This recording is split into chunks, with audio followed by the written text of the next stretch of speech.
नमस्ते। UPSC prelims 2024 का exam बहुत ही नज़दीक है। 7-8 महीने का समय रहा है, तो अच्छे से अध्ययन कीजिए। आपकी स्थिति मजबूत करने के लिए हम कृष्णा इंस्टीट्यूट चैनल पर हम सभी विषयों के अध्ययन करवा रहे हैं। तो हम हिस्ट्री का भी अध्ययन करवा रहे हैं। सारा कोर्स के वीडियो हम अपलोड करेंगे। इसी के साथ हम बेस्ट नोट्स जिनसे यूपीएससी के प्री के सारे क्वेश्चन आ जाएंगे, हमारे टेलीग्राम चैनल कृष्णा इंस्टीट्यूट पर सारे नोट्स मिल जाएंगे। अच्छे से आप प्रिंट कढ़वा कर पढ़ना। और इसी के साथ हम इन कक्षाओं के साथ आने वाले समय में जो इम्पोर्टेंट क्वेश्चन हैं जो पिछले साल में आए हुए हैं उनका भी अध्ययन करेंगे। इसी के साथ जो आ सकने वाले क्वेश्चन हैं उनका भी अध्ययन करेंगे। और हम मैराथन के थ्रू भी हिस्ट्री का और सभी कक्षाओं का अध्ययन करेंगे। और अभी जो 7 महीने रहे हैं उसमें आपका प्री कैसे निकले इसका पुरजोर तरीके से आपकी मदद करेंगे। देखिए, हम अपने टॉपिक की ओर आते हैं कि उपयोगितावाद और भारत क्या है। उपयोगितावाद और भारत।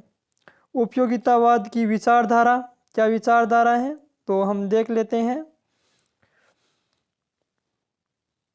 19वीं सदी में क्या कह रहा है कि 19वीं सदी में ब्रिटेन में उदारवाद की लहर बह रही थी। क्या कह रहा है, 19वीं सदी में ब्रिटेन में उदारवाद की लहर बह रही थी। इसी क्रम में उपयोगितावादी विचारधारा सामने आई। ये कथन आ सकता है कि 19वीं सदी में ब्रिटेन में उदारवाद की लहर बह रही थी। इसी क्रम में उपयोगितावाद विचारधारा जो है उपयोगितावाद विचारधारा सामने आई। कथन कैसा है, सही है या गलत है। इन विचारकों में बेथम मिल आदि का नाम प्रमुखता से लिया गया जाता है। इंग्लैंड के हेलीबरी कॉलेज में जहां कंपनी के कर्मचारियों की प्रशिक्षण दिया जाता था।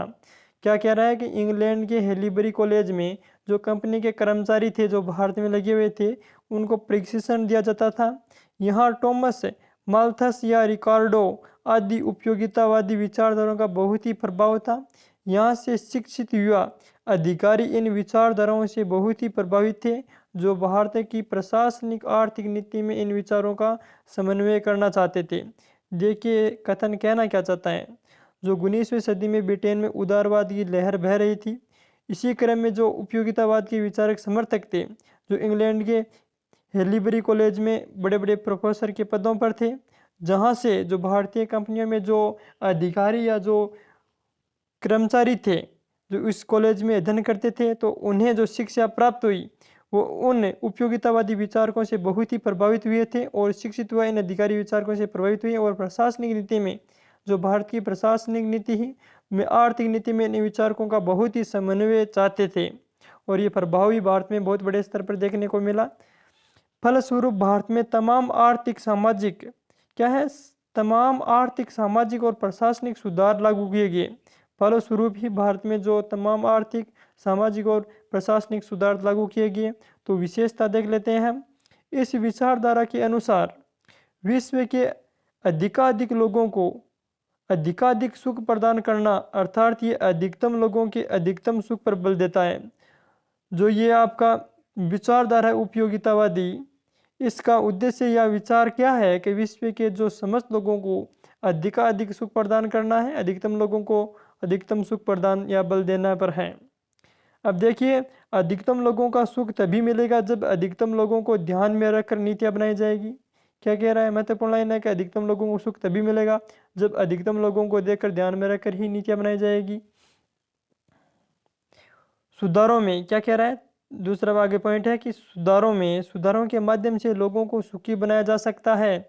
इस दृष्टि से ये विचारधारा सुधारों पर बल देती थी। क्या सुधारों के माध्यम से ही लोगों को सुखी बनाया जा सकता है, जो समय समय पर एक्ट आते थे। ये विचारधारा सुधारों पर बल देती थी। वस्तु सुधारों में परिवर्तन आता है। यह परिवर्तन की अच्छा कानून और प्रभावी और दक्ष प्रशासन में आएगा। क्या है जो परिवर्तन आता है, यह परिवर्तन अच्छा कानून और प्रभावी और दक्ष प्रशासन में आएगा। सरकार का जन समुदाय से प्रत्यक्ष संबंध होना चाहिए। क्या कह रहा है, सरकार से जन समुदाय से प्रत्यक्ष सीधा संबंध होना चाहिए। बिचौलिया सरकार के अच्छे स्वरूप और अधिकतम सुख के लक्ष्य को चोट पहुंचाते हैं। जो बिचौलिया होते हैं जो सरकार के अच्छे स्वरूप और अधिकतम सुख को बिचौलिया जो बीच में अपना जो टैक्स लेते हैं या अपना भी मुनाफा चाहते हैं, उससे सरकार को नुकसान होता है या चोट पहुंचाते हैं। कानून का निर्माण क्या है? कानून का निर्माण स्थायी जरूरतों के ध्यान में रखकर किया जाना चाहिए। जो कानूनों का निर्माण है जो स्थानीय जरूरतों को ध्यान में रखकर बनाना चाहिए या किया जाना चाहिए। भारत पर इसका क्या प्रभाव रहा, ये देखते हैं कि भारत पर प्रभाव भूराजस्व प्रशासन के अंतर्गत रियायतीवाड़ी व्यवस्था पर प्रभाव देखा जा सकता है। क्या है? भूराजस्व प्रशासन के अंतर्गत जो रियायतीवाड़ी व्यवस्था पर प्रभाव देखा जा सकता है। एरिक नोक्स ने भारत की प्रशासनिक नीति पर विशेष रियायतीवाड़ी और माहौलवाड़ी व्यवस्था पर बेंथम और रिकार्डो के प्रभाव को स्पष्ट किया है। जो भारत में शुद्ध कृषि से संबंधित सुधार आए थे, जो रियायतवाड़ी और माहौलवाड़ी व्यवस्था है, जो बेंथम और रिकार्डो के प्रभाव से स्पष्ट रूप से दिखाई देते हैं।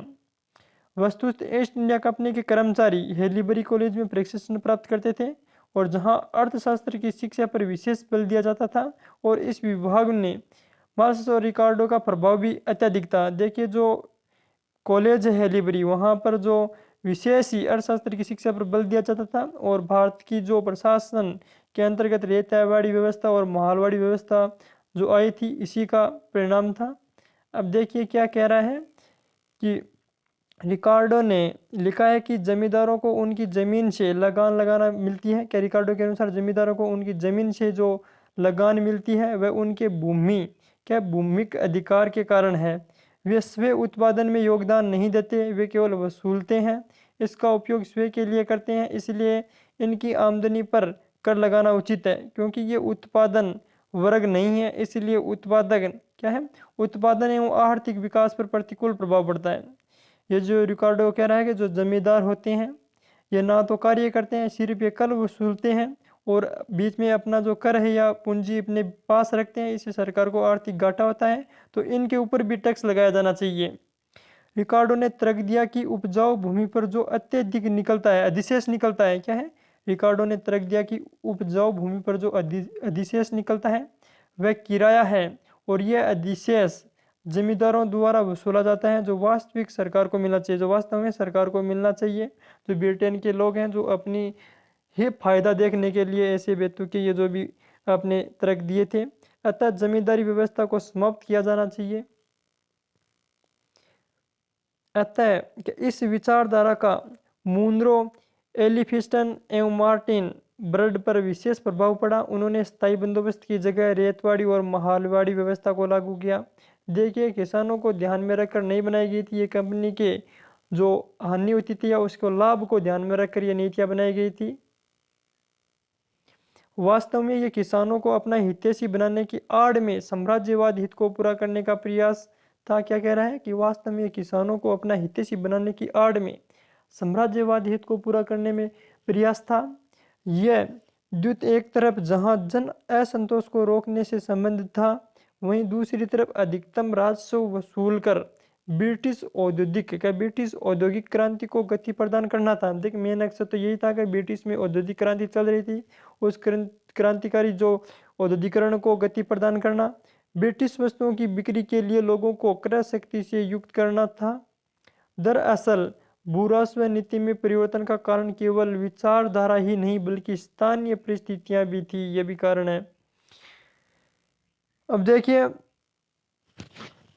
बेटी के सुधार एवं उपयोगितावादी विचारधारा। क्या है? बेटी के सुधार और उपयोगितावादी विचारधारा। उपयोगितावादी विचारधारा के अनुसार समाज में पर्याप्त कुरीतियाँ, क्या है? कुरीतियाँ और रूढ़ियों को दूर कर प्रशासन को दक्ष बनाया जा सकता है।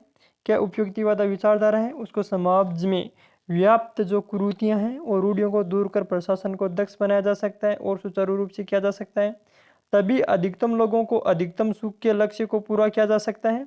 क्या? तभी अधिकतम सुख को अधिकतम लक्ष्य तक पहुंचाया जा सकता है। बेटी जो उपयोगितावाद विचारधारा का कट्टर समर्थक था, उसने सामाजिक कुरीतियों को दूर कर साफ सुथरे समाज पर बल दिया। इसी क्रम में ठगी प्रथा, सती प्रथा, बाल हत्या जैसी कुरीतियों को कानून की सहायता से दूर करने का प्रयास किया। इतना ही नहीं, मकाले की अध्यक्षता में विधि आयोग का गठन कर एक समान कानून के निर्माण पर बल दिया। अब देखिए न्यायिक प्रणाली में भारत में प्रवेश भारतीयों को प्रवेश किया गया। क्या न्यायिक प्रणाली में भारतीयों को भी प्रवेश दिया गया। लोगों की सुविधाओं को ध्यान में रखकर नई अदालतों का गठन किया गया। स्थानीय भाषा के उपयोग पर बल दिया गया। देखिए यहाँ पर भारतीय लोगों को भी परिवेशित कर दिया गया नई प्रणाली में, लोगों की सुविधाओं में ध्यान रखने नई अदालतों का गठन किया गया और स्थानीय भाषा के उपयोग पर बल दिया गया। डलहौजी के समय में जो सुधार हुए, विधवा पुनर्विवाह के लिए कानून बनाने के लिए प्रयास किया गया। जो प्रशासन सुधार के तहत रेलवे, डाक, सिंचाई सुविधा, सड़क निर्माण आदि शिक्षा के क्षेत्र में सुधार हुआ। देखिए देखिए जो डलहौजी के समय सुधार हुए थे कौन कौन से, विधवा पुनर्विवाह, उसके बाद देखिए रेलवे, डाक तार, सिंचाई सुविधा में और सड़क निर्माण शिक्षा के अंतर्गत सुधार हुए थे। अब हम मूल्यांकन कर लेते हैं। दरअसल ब्रिटिश उपयोगितावादी विचारधारा भारत में क्या कह रहा है, भारत में ब्रिटिश साम्राज्यवाद को औचित्य प्रदान कर रही थी। मेन मकसद ब्रिटिश था। भारत में ब्रिटिश शासन को स्थायी बनाने के लिए जरूर था कि यहाँ प्रशासनिक सामाजिक सुधार किए जाएं। ब्रिटिश माल की बिक्री तभी होगी जब रूढ़िवादी भारतीय समाज में आंशिक आधुनिकीकरण होगा। देखिए मेन मकसद क्या है कि अपना साम्राज्य बनाए रखना और अपनी वस्तुओं को भारत में बेचना और यहाँ से कच्चा माल ले जाना। आधुनिकीकरण क्या है, जबकि रूढ़िवादी भारतीय समाज में आंशिक आधुनिकीकरण होगा।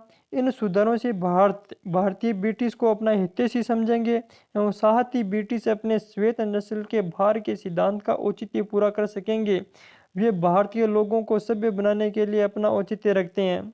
देखिए ऐसे क्वेश्चन मेंस में आ जाते हैं, कभी कभी प्री में ऐसे कथन पूछ लिए जाते हैं, तो बहुत ही महत्वपूर्ण है। लोग हिस्ट्री का अध्ययन करते हैं, ऊपर ऊपर से पढ़ देते हैं कि हम हिस्ट्री का पूरा अध्ययन कहते हैं, क्वेश्चन नहीं आ रहे हैं, ये नहीं आ रहे। देखिए आप अध्ययन कर ही नहीं रहे हैं, जो मतलब सामाजिक आर्थिक नीतियाँ हैं कंपनियों की, जो भी वहीं से क्वेश्चन आते हैं और वो आप छोड़ देते हो तो आपका परी कैसे निकलेगा। इसलिए इम्पोर्टेंट है, अच्छे से अध्ययन करिए हमारे साथ और आपका परी अच्छे से निकल जाएगा। इस उपयोगितावादी विचारधारा से क्या है, इस उपयोगितावादी विचारधारा से औपनिवेशिक हित ही पूरे रहे। क्या है, इस उपयोगितावादी विचारधारा से औपनिवेशिक हित ही पूरे रहे थे। यही वजह है कि 1813 और 1853 के एक्ट भी तमाम सुधार की बात की गई। जो सुधार आए थे 1813 का एक्ट और 1853 का एक्ट है, इसमें मेन सुधार की गई थी। यह जरूरी है कि इन सुधारों में भारतीय जनता को भी थोड़ा लाभ पहुंचा।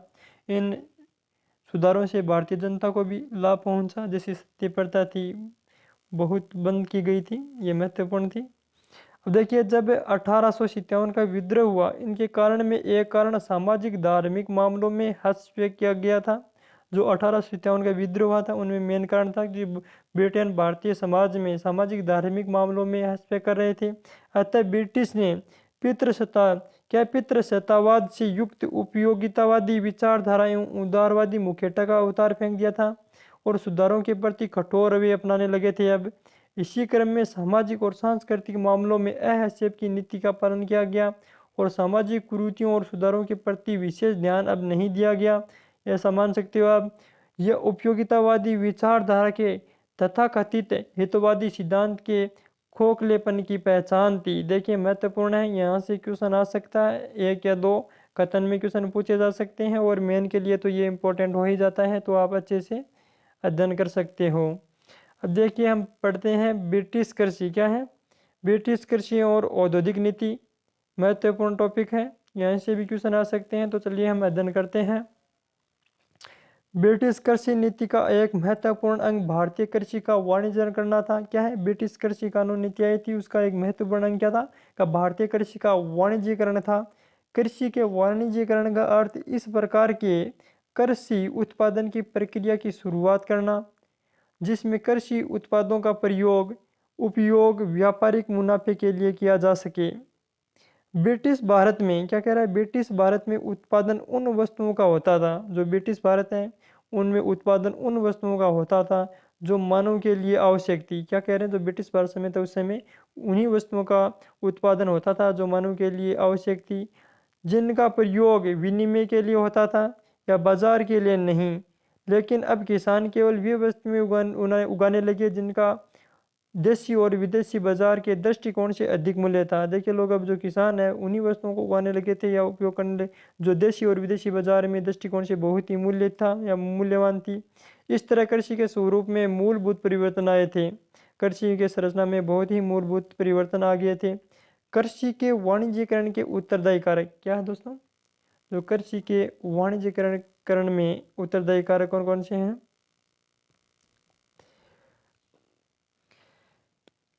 ब्रिटेन में क्या कह रहा है? ब्रिटेन में औद्योगिकरण जो जोरों पर था, अतः वहाँ कच्चे माल की आवश्यकता थी। जो ब्रिटेन में औद्योगिकरण है जोरों शोरों से चल रहा था, वहाँ पर कच्चे माल की आवश्यकता थी। अतः ऐसी फसलों के उत्पादन पर बल दिया गया जो ब्रिटेन उद्योगों और मजदूर के खाद्यान्न आवश्यकताओं की पूर्ति कर सके। भारत में पूंजीवाद व्यवस्था बढ़ाने के साथ साथ नए भूमि संबंधों एवं लगान नीति के कारण किसानों को अब नगद राशि की आवश्यकता थी। इसलिए किसान उन फसलों को उगाने के लिए मजबूर होने लगे जिनका बाजार में क्रय विक्रय हो सके। क्या कह रहा है कि भारत में पूंजीवादी व्यवस्था बढ़ने के साथ साथ नए भूमि संबंधों और लगान नीति के कारण किसानों को अब नए नगद राशि की आवश्यकता थी। इसलिए किसान उन फसलों को उगाने के लिए मजबूर होने लगे जिनका बाजार में क्रय विक्रय हो सके। देखिए अब 1853 के बाद ब्रिटिश पूंजीवाद, क्या 1853 के बाद ब्रिटिश पूंजीपतियों द्वारा भारत में पूंजी निवेश के कारण नील, चाय, कॉफ़ी, रबर जैसी नकदी फसलों की खेती पर जोर दिया गया। क्या कह रहा है? 1853 के एक के बाद ब्रिटिश भारत में जो पूंजीपति थे ब्रिटिश के, उनके द्वारा भारत में निवेश के कारण नील की खेती, चाय, कॉफ़ी, रबर जैसी नकदी फसलों की खेती पर जोर दिया गया। ईस्ट इंडिया कंपनी के क्या है? ईस्ट इंडिया कंपनी के व्यापार और महत्वपूर्ण पहलू भारतीय वस्तुओं का निर्यात करना तथा निर्यात के माध्यम से लाभांश प्राप्त करना था। और निर्यात के अंतर्गत कृषि उत्पादों के निर्यात को महत्व दिया जाता था। यह निर्यात कृषि के वाणिज्यीकरण के माध्यम से ही तेजी से संभव था। क्या कह रहा है?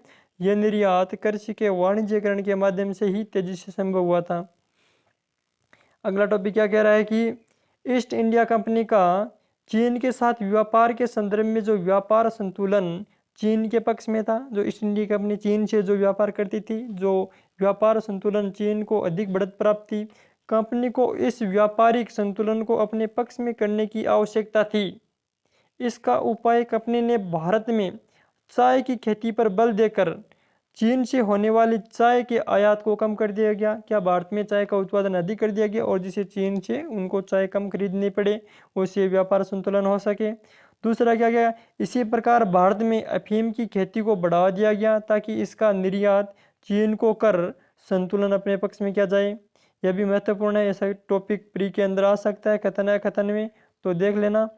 आयात सुविधाओं का विकास भी कृषि के वाणिज्यीकरण के लिए एक प्रमुख कारक सिद्ध हुए। अब शहर ग्रामीण संबंधों में अलगाव की स्थिति समाप्त हुई, अतः गांव एवं गांव शहर जुड़ाव द्वारा वाणिज्यीकरण को बढ़ावा दिया गया। अब देखिए प्रक्रिया देख लेते हैं। नकदी फसलों जैसे चाय, कॉफ़ी, अफीम, कपास आदि की खेती पर बल दिया गया। क्या है? नकदी फसलों पर जो बल दिया, कौन कौन सी फसलें थी नकदी फसल पूछा जा सकता है? चाय की होगी, कॉफ़ी होगी, अफीम होगी और कपास होगी। इन क्षेत्र विशेष की भौगोलिक स्थिति को ध्यान में रखकर, क्या कह रहा है? क्षेत्र विशेष की भौगोलिक स्थिति को ध्यान में रखकर विशेष प्रकार के फसल, क्या कह रहा है? विशेष प्रकार के फसल उत्पादन पर बल दिया गया। जैसे महाराष्ट्र में काली मिट्टी की उपलब्धता के कारण जो वहाँ पर उपलब्ध है काली मिट्टी, तो कपास की खेती पर बल दिया गया। बंगाल में केवल जूट के उत्पादन पर बल दिया गया और कर्नाटक में कॉफ़ी पर बल दिया गया। और अफीम के व्यापार के लिए पोस्त की खेती को बनारस, बिहार, बंगाल, मालवा में बढ़ावा दिया गया। सरकार द्वारा इन कृषि उत्पादों को बढ़ाने के लिए अग्रिम राशि दी गई। सरकार द्वारा सिंचाई की सुविधा प्रदान की गई। इसके लिए प्रांतीय स्तर पर लोक निर्माण विभाग की स्थापना की। देखिए ब्रिटेन ने क्या अच्छे से काम किया, जिस क्षेत्र में जो फसल होती है उसी का बड़े स्तर पर उपयोग किया गया और वही बढ़ावा दिया गया। अब देखिए सरकार द्वारा रेलवे का विकास एवं निर्माण किया गया। कृषि उत्पाद पर निर्यात शुल्क को बहुत कम कर दिया गया। कृषिकरण के वाणिज्यीकरण के जो परिणाम हुए, क्या कह रहा है? कृषि के जो वाणिज्यीकरण के परिणाम हुए उनको देख लेते हैं। सबसे पहले नेगेटिव, नकारात्मक को देख लेते हैं। क्या क्या प्रभाव पड़ा, बुरा असर क्या हुआ, किसानों को क्या हुआ, खेती पर क्या हुआ। कृषकों की गरीबी और ऋणग्रस्तता को बढ़ावा मिला आ सकता है। ये जो कृषि का वाणिज्यीकरण हुआ उनसे नकारात्मक पहलू कौन कौन से मेंस में भी आ सकता है और प्री में आ सकते हैं कि औद्योगिकरण के जो कृषि के है ना, उसमें नकारात्मक पहलू में कौन सा सत्य है, कौन सा असत्य है। तो कृषकों को गरीबी और ऋणग्रस्तता को बढ़ावा मिला, क्योंकि व्यापार वर्ग खड़ी फसलों को सस्ते दामों पर ले ले रहे थे, क्योंकि अपनी तत्कालीन आवश्यकताओं को पूरी करने के लिए वह अपनी फसल मंडी में न ले जाकर कटाई के समय खेत में ही बेच देते थे, क्योंकि आवश्यकता हो जाती थी पैसों वाली चीज़ों की। इसलिए वो अपनी फसल को मंडी में न बेचकर खड़ी फसल को ही बेच देते थे। फसलें प्राय क्या है, फसलें प्राय औद्योगिक आवश्यकताओं को ध्यान में रखकर उगाई जाने लगी, अतः खाद्यान्नों में भारी कमी आई। जैसे खाने पीने वाले जैसे बाजरे अनाज जो खाद्यान्न फसलें हैं उनको कम किया गया और औद्योगिक फसलों को बढ़ावा दिया गया, इससे खाद्यान्न में भारी कमी हो गई। फलतः अकाल और दुर्भिक्ष प्राय बढ़ने से लोग जिससे जनजीवन को अव्यवस्था फैल गई, जैसे अकाल पड़ने लगे, लोग भूखे मरने लगे। वस्तुत अकाल तो प्राक ब्रिटिश भारत में ही पड़ते थे, लेकिन इसका कारण है धनाभाव न होकर आयात क्या है, यातायात के साधनों का अभाव होता था। साथ ही प्राकृतिक कारण भी होते थे। ब्रिटिश भारत में असक्त और सूखे का प्रत्यक्ष कारण ब्रिटिश औद्योगिकरण और कृषि नीति था, जो भारत में अकाल पड़ रहे थे, क्योंकि जिन जमीनों पर भूमि पर बहुत बार जो औद्योगिक नीति के लिए, जो कृषि के लिए, जैसे कपास या कॉफी या बार बार नील की खेती की गई, जिससे भूमि बंजर हो गई, उसे अकाल पड़ने लगे। अब देखिए, उन्हीं फसलों और किस्मों को बढ़ावा दिया गया जिनकी विदेशी बाजारों में ज़रूरत थी। पंजाब में अमेरिकी कपास की खेती को बढ़ावा दिया गया। इसका उज्जवल उदाहरण है कि इसका उद्देश्य लंका शहर के उद्योगों को कच्चा माल प्राप्त उपलब्ध कराना था, क्योंकि अमेरिका गृह युद्ध के बाद अमेरिका से कपास आना बंद हो गया था। इस प्रकार कृषि को एक अत्यंत दूरस्थ और अपरिचित विदेशी बाजार पर आश्रित बना दिया गया। क्या है, इस प्रकार कृषि को एक अत्यंत दूरस्थ और अपरिचित विदेशी बाजार पर आश्रित बना दिया गया, जिसके साथ उसका एकमात्र संबंध बिचौलियों की एक सशक्त श्रृंखला के माध्यम से था। ये बिचौलिए अपने मुनाफे के लिए किसानों को जमकर शोषण करते थे। मूल्यों में अप्रत्याशित उतार चढ़ाव क्या है, अप्रत्याशित उतार चढ़ाव का भार भी अंत किसानों को ही वहन करना पड़ता था। फलतः उनका जीवन और कष्टमय हो गया था, कष्टपूर्ण हो गया था। 1860 क्या है, 1860 के दशक में बॉम्बे में कपास के मूल्य में अत्यधिक वृद्धि हो गई। इसका कुछ लाभ किसानों को मिला था, किंतु 70 के दशक के मध्य अमेरिका गृह युद्ध समाप्त हो जाने के बाद इंग्लैंड को कपास की आपूर्ति सुलभ हो गई थी ब्रिटेन अमेरिका से। फलतः बॉम्बे के कपास उत्पादकों को भारी हानि हुई। परिणाम स्वरूप ऋणग्रस्तता, अकाल व खेती हर दंगों में देखी जा सकती है। अब देखिए, किसानों को साहूकारों पर निर्भरता बढ़ गई थी। क्या है, क्या किसानों की साहूकारों पर निर्भरता बढ़ गई थी, क्योंकि नकदी फसलों की खेती में अत्यधिक लगान। क्या है कि किसानों की साहूकारों पर निर्भरता बढ़ गई थी, क्योंकि नकद फसलों की खेती में अत्यधिक लागत आती थी और उन्हें साहूकारों से अग्रिम राशि लेनी पड़ती थी।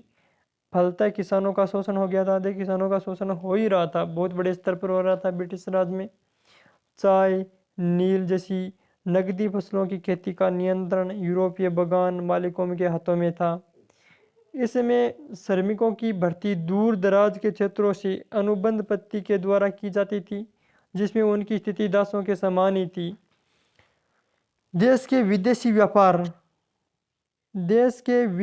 व्यापार, जहाजरानी और बीमे के कारोबार पर वस्तुत ब्रिटिश व्यापारिक प्रतिष्ठानों का पूर्ण नियंत्रण था। अतः बढ़ते निर्यात के लाभांश का एक बहुत बड़ा हिस्सा विदेशी फर्म हड़प कर लेती थी।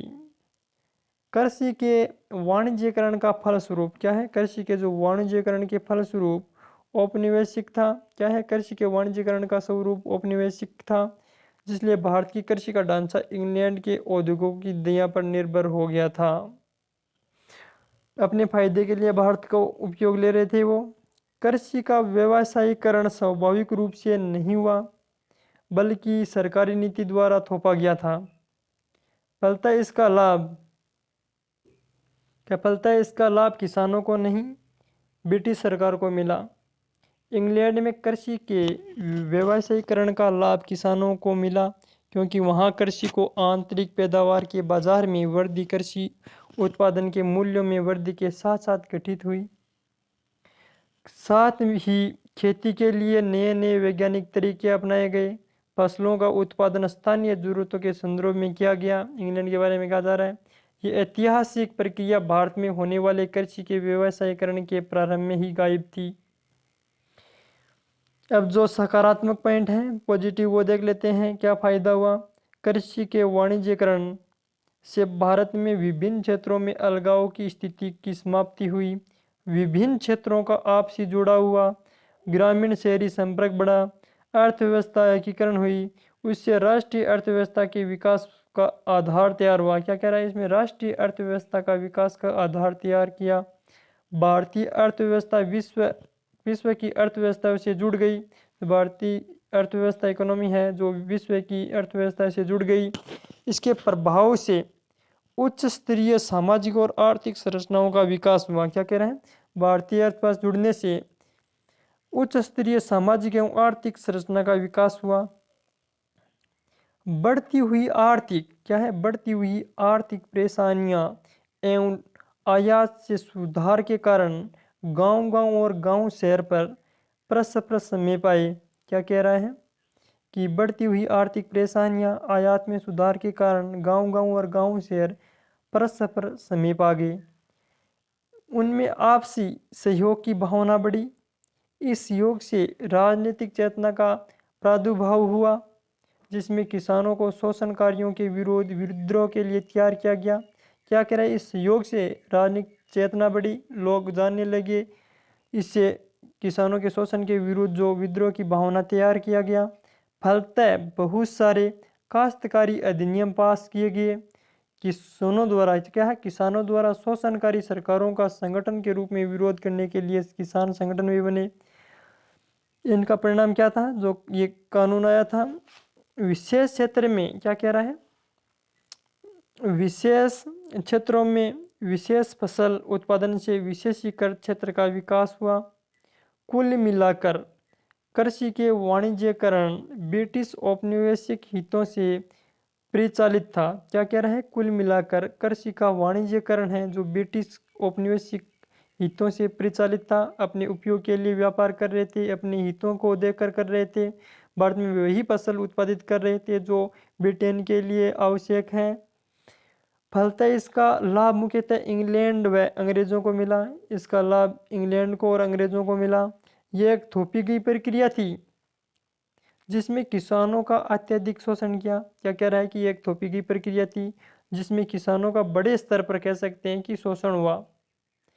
इसका जो भी थोड़ा बहुत सकारात्मक प्रभाव दिखाई पड़ता है वह ब्रिटिश नीति का उद्देश्य नहीं था। यह लाभ या हानि की तुलना में नगण्य था। क्या कह रहा है? महत्वपूर्ण बात है कि यह एक थोपी की प्रक्रिया थी जिसमें किसानों का अत्यधिक शोषण हुआ, लाभ तो कहीं प्राप्ति नहीं हुआ। जिसका जो भी थोड़ा बहुत सकारात्मक प्रभाव दिखाई पड़ता है वह ब्रिटिश नीति का उद्देश्य नहीं था। यह लाभ या हानि की तुलना में नगण्य ही था। अब देखिए, हम जो कक्षाएं ला रहे हैं इनमें आपको बता चुके हैं कि हम अच्छे से अध्ययन कराएंगे। तो ये PDF प्राप्त करने के लिए आप टेलीग्राम चैनल पर जुड़ सकते हैं या आप मेरे व्हाट्सएप नंबर हैं, ग्रुप हैं जो UPSC की तैयारी करते हैं, उन्हीं के लिए खास तौर से बनाया गया है, वहाँ पर आप जुड़ सकते हैं। आपको नंबर बता देता हूँ। तो 70 23 01 48 और 47 ये व्हाट्सएप नंबर है। आपको बता रहा हूँ, 70 23 01 48 47 व्हाट्सएप नंबर है। वहाँ पर आपको मैं जोड़ दूंगा। UPSC से संबंधित संपारण जो क्लासें हैं उनकी लिंक मिल जाएगी और जो नोट्स हैं वो मिल जाएंगी। तो अच्छे से आप अध्ययन करो। आपका UPSC का जो प्री है जो 26 मई को होने वाला है, अच्छे से निकल जाए, कम समय में आपका निकले। देखिए, जो इसी के साथ जो बच्चे हैं 2025 और 26 के लिए जिनका एग्ज़ाम 24 में नहीं होगा, जो 25 में दे रहे हैं या 26 में देंगे, तो देखिए उन्हीं के लिए भी एक कक्षा भी महत्वपूर्ण है। अभी से वो अध्ययन कर सकते हैं। बड़ी कोचिंग या फालतू के कोर्स ना लेकर आप फ्री में भी अच्छे से अध्ययन कर सकते हैं। जो मैं इन नंबरों पर PDF भेजूंगा, मैसेज करके ले सकते हैं, उनको अच्छे से पढ़ सकते हैं। मैं NCERT के शॉर्ट नोट्स मेरे बनाए हुए हैं, उनको भी मैं आपको दे दूंगा, तो उससे भी आप अध्ययन कर सकते हैं। तो धन्यवाद दोस्तों, अगली कक्षा में मिलेंगे।